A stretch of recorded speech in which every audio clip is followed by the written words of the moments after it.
Bonsoir, je suis Axel Miranda Saï, je suis consultante en communication audiovisuelle, mais surtout féministe radicale. Et aujourd'hui, je suis sur la plateforme Lidl.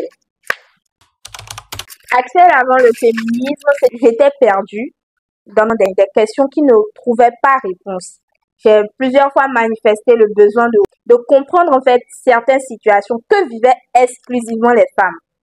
Et il a fallu que je découvre le féminisme avant maintenant de pouvoir répondre à ces questions-là.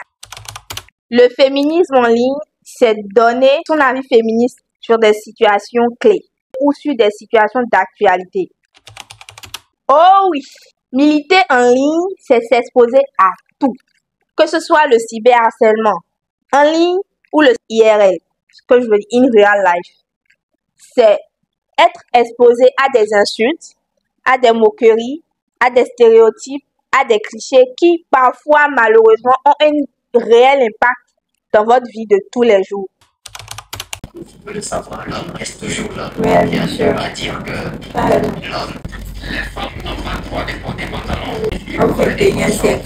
Voilà, ça C'est le c'est pantalon. Je ne suis pas étonnée, quelque part, mais certaines réactions m'ont quand même fait dire « Ah, mais au 21e siècle, il y a quand même certaines choses qui auraient dû évoluer et qui sont toujours là. » J'ai envie de revenir sur un point, détester les hommes, être autoritaire. Si nous détestions les hommes, si nous voulions, d'accord, leur éradication de la terre, je pense qu'il le serait déjà depuis très longtemps.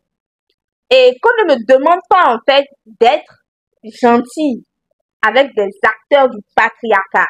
Moi, je pense personnellement qu'il faut qu'on arrête de s'expliquer dessus en fait. Nous continuons de travailler pour que nos propres aspirations et les aspirations des femmes qui sont autour de nous puissent évoluer, changer et devenir réalité. Les femmes se sont battues pour qu'on porte des pantalons. Est-ce que vous vous imaginez? Les femmes ont sué sang pour que nous puissions être en mesure de porter ce que l'on veut aujourd'hui.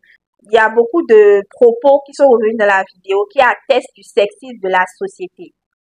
Et j'ai envie de dire que le sexisme est partout. À la maison, dehors, à l'école, dans la rue, dans notre travail et même dans notre lit en fait.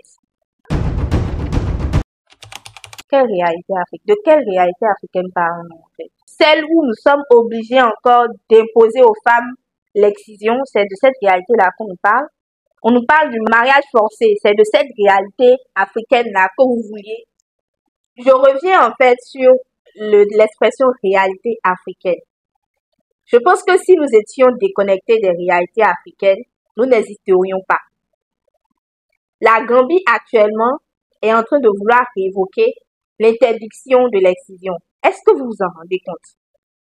En Afrique, nous sommes encore à décider de la façon dont le clitoris d'une fille ou d'une femme doit être. Et pourquoi? Pour les hommes. Aujourd'hui, nous militons activement pour les droits en santé sexuelle et reproductive des femmes. Vous pensez réellement que si nous étions déconnectés de la réalité, ces sujets-là ne seraient pas sur la table tous les jours? Ah là là, le super pouvoir que moi je choisirais, c'est que lorsque je sens tout de suite que quelqu'un veut parler, le seul fait de me regarder, d'accord, enclenchera une certaine procédure de réflexion dans son cerveau tout de suite. Il réfléchit 7 fois avant de répondre. Ce super pouvoir-là, je le veux parce que les gens ne savent absolument pas de quoi ils parlent. Pour lire un livre féministe, il faut vraiment avoir envie de pousser ces réflexions plus loin en fait que ce que les autres disent. Ce que moi je vous recommanderais, c'est de prendre beaucoup de recul et d'aller relire les ouvrages, particulièrement La secrétaire particulière de Champillard, Mariama Ba, Lucie Longue-Lettre. C'est peut-être un livre qui va revenir plusieurs fois dans les recommandations, mais je vous assure que c'est un livre qui est plein de propos pertinents pour la déconstruction et surtout pour l'évolution de la pensée féministe. Les femmes souffrent en raison de leur genre et de leur sexe, et ce n'est pas un euphémisme. J'ai envie de rajouter également quelque chose dans le sens où il est vrai que très peu de féministes aujourd'hui ont le temps de s'asseoir et de déconstruire en fait tous les stéréotypes liés à leur travail et à leurs actions. Le travail qui nous incombe à nous, c'est de réussir à ce que la femme se libère entièrement et totalement. C'était Axel, a.k.a. associé sur le